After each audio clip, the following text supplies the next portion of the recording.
ಎಲ್ರಿಗೂ ನಮಸ್ಕಾರ. ರಮ್ಯಾಸ್ ಕುಕ್ಕಿಂಗ್ ವ್ಲಾಗ್ಸ್ಗೆ ಸ್ವಾಗತ. ಫ್ರೆಂಡ್ಸ್, ಇವತ್ತಿನ ಸ್ಪೆಷಲ್ ರೆಸಿಪಿನಲ್ಲಿ ಫ್ರಾನ್ಸ್ ಮಸಾಲಾನ ರುಚಿಯಾಗಿ ಮನೆಯಲ್ಲಿ ಹೇಗೆ ಮಾಡ್ಕೊಳ್ಳೋದು ನೋಡೋಣ ಬನ್ನಿ. ಹಾಗೆ ನನ್ನ ಚಾನಲ್ನ ಯಾರೆಲ್ಲ ಸಬ್ಸ್ಕ್ರೈಬ್ ಮಾಡದೆ ನೋಡ್ತಿದ್ದೀರಾ ದಯವಿಟ್ಟು ಸಬ್ಸ್ಕ್ರೈಬ್ ಮಾಡ್ಕೊಳ್ಳಿ ಅಂತ ಹೇಳ್ತಾ ಬನ್ನಿ ಇವಾಗ ಹೇಗೆ ಮಾಡೋದು ನೋಡ್ಕೊಳ್ಳೋಣ. ತುಂಬಾ ರುಚಿಯಾಗಿರುತ್ತೆ, ನೀವು ಕೂಡ ಒಂದ್ಸಲಿ ಟ್ರೈ ಮಾಡಿ.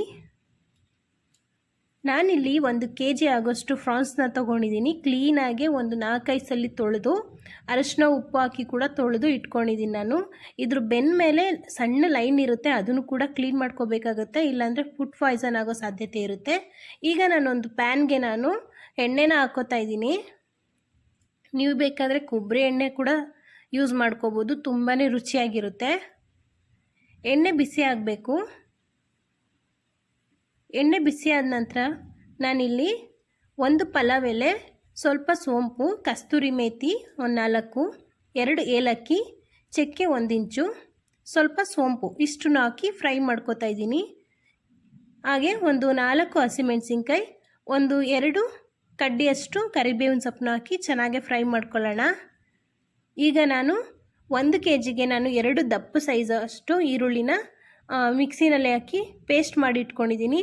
ಈರುಳ್ಳಿ ಪೇಸ್ಟ್ ಸಹ ಸೇರಿಸಿ ಈರುಳ್ಳಿನಲ್ಲಿ ಇರುವಂಥ ನೀರಂಶ ಎಲ್ಲ ಹೋಗೋವರೆಗೂ ಚೆನ್ನಾಗಿ ಫ್ರೈ ಮಾಡ್ಕೋಬೇಕಾಗುತ್ತೆ.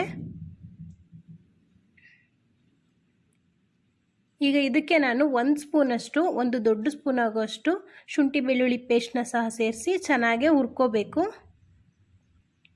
ಈರುಳ್ಳಿಯಲ್ಲಿರುವಂತಹ ನೀರಿನಂಶ ಎಲ್ಲ ಹೋಗೋವರೆಗೂ ಚೆನ್ನಾಗಿ ಫ್ರೈ ಮಾಡ್ಕೋಬೇಕಾಗುತ್ತೆ.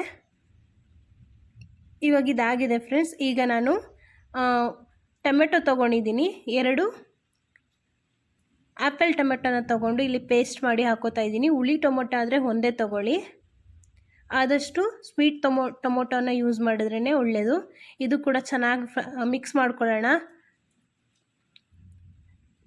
ಈರುಳ್ಳಿ ಶುಂಠಿ ಬೆಳ್ಳುಳ್ಳಿ ಪೇಸ್ಟ್ ಎಲ್ಲ ಚೆನ್ನಾಗೆ ಹಸಿ ವಾಸನೆ ಹೋಗೋವರೆಗೂ ಹುರ್ಕೊಂಡು ನಾನಿಲ್ಲಿ ಗರಂ ಮಸಾಲ 1 ಸ್ಪೂನು, ಅಚ್ಚ ಖಾರದ ಪುಡಿ 1 ಸ್ಪೂನು, ಹಾಗೆ ಅರಿಶಿನ ಪುಡಿ 1/4 ಟೀ ಸ್ಪೂನು, ಹಾಗೆ ಧನಿಯಾ ಪುಡಿ 2 ಟೇಬಲ್ ಸ್ಪೂನ್ ಆಗೋಷ್ಟು ಸೇರಿಸ್ಕೊತಾ ಇದ್ದೀನಿ.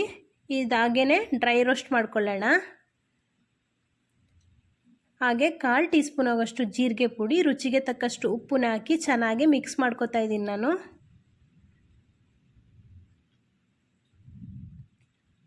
ನೀರು ಹಾಕ್ತಲೇ ಚೆನ್ನಾಗಿ ಸ್ವಲ್ಪ ಮಸಾಲೆಗಳ ಹಸಿ ವಾಸನೆ ಹೋಗೋವರೆಗೂ ಚೆನ್ನಾಗಿ ಮಿಕ್ಸ್ ಮಾಡ್ಕೊಳ್ಳೋಣ.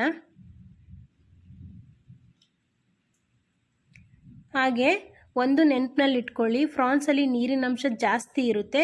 ನಾವು ಮಸಾಲೆಗೆ ನೀರನ್ನ ಕಮ್ಮಿ ಹಾಕೋಬೇಕಾಗುತ್ತೆ. ನಾನಿಲ್ಲಿ 3/4 ಗ್ಲಾಸ್ನಷ್ಟು ನೀರನ್ನ ಬಳಸ್ತಾ ಇದ್ದೀನಿ. ಹಾಗೆ 4 ಟೇಬಲ್ ಸ್ಪೂನ್ ಆಗೋಷ್ಟು ಸಿಹಿ ಮೊಸರನ್ನ ಹಾಕ್ತಾಯಿದ್ದೀನಿ. ಹುಳಿ ಮೊಸರನ್ನ ಯಾವುದೇ ಕಾರಣಕ್ಕೂ ಯೂಸ್ ಮಾಡಬೇಡಿ. ಮಸಾಲ ಕುದಿ ಬಂದ ಮೇಲೆ ಮೊಸರನ್ನ ಹಾಕಿ ಚೆನ್ನಾಗಿ ಮಿಕ್ಸ್ ಮಾಡ್ಕೊತಾ ಇದ್ದೀನಿ. ಈಗ ಮಸಾಲ ಚೆನ್ನಾಗಿ ಕುದಿ ಬಂದಮೇಲೆ ನಾವು ಫ್ರಾನ್ಸ್ನ ಇದಕ್ಕೆ ಹಾಕೋಬೇಕಾಗತ್ತೆ. ನೋಡಿ, ಮಸಾಲೆ ಎಲ್ಲ ಚೆನ್ನಾಗಿ ಎಣ್ಣೆ ಬಿಟ್ಕೊಂಡಿದೆ. ಈಗ ನಾನು ಕ್ಲೀನ್ ಮಾಡಿಟ್ಟಿರೋಂಥ ಫ್ರಾನ್ಸ್ನ ಹಾಕೋತಾ ಇದ್ದೀನಿ. ಈಗ ಮಸಾಲೆ ಇಷ್ಟು ಗಟ್ಟಿ ಇದೆ ಫ್ರೆಂಡ್ಸ್, ಇನ್ನೊಂದ್ಸಲಿ ನೀವು ತೋರಿಸ್ತೀನಿ ನಾನು ಎಷ್ಟು ನೀರು ಬಿಟ್ಕೊಳ್ಳುತ್ತೆ ಅಂತ. ಹಾಗಾಗಿ ನೋಡಿಕೊಂಡು ನೀರನ್ನ ಹಾಕೋಬೇಕಾಗುತ್ತೆ ನಾವು.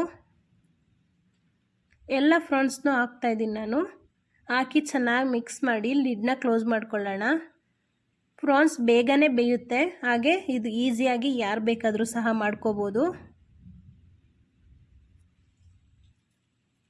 ಈಗ ಎಲ್ಲ ಫ್ರಾನ್ಸ್ನೂ ಹಾಕಿ ನಾನು ಕ್ಲೀನಾಗಿ ಮಿಕ್ಸ್ ಮಾಡಿ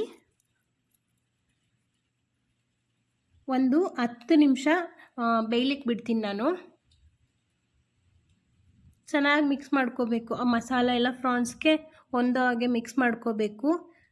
ನೀರು ನೋಡಿ ಎಷ್ಟು ಗಟ್ಟಿ ಇದೆ, ಆಮೇಲಿಂದ ನಿಮಗೆ ತೋರಿಸ್ತೀನಿ ನಾನು. ಬೆಂದಾದಮೇಲೆ ತುಂಬಾ ನೀರು ಬಿಟ್ಕೊಳ್ಳುತ್ತೆ, ಸೊ ನೋಡಿಕೊಂಡು ನೀವು ನೀರನ್ನ ಹಾಕೋಬೇಕಾಗುತ್ತೆ ಮಸಾಲೆಗೆ. ಈಗ ಲಿಡ್ನ ಕ್ಲೋಸ್ ಮಾಡ್ತಾಯಿದ್ದೀನಿ ನಾನು. ನೋಡಿ ಎಷ್ಟು ಗಟ್ಟಿ ಇತ್ತು ಮಸಾಲೆ, ಇವಾಗ ಎಷ್ಟು ನೀರು ಬಿಟ್ಟಿದೆ ಮಸಾಲೆ ಅಂತ.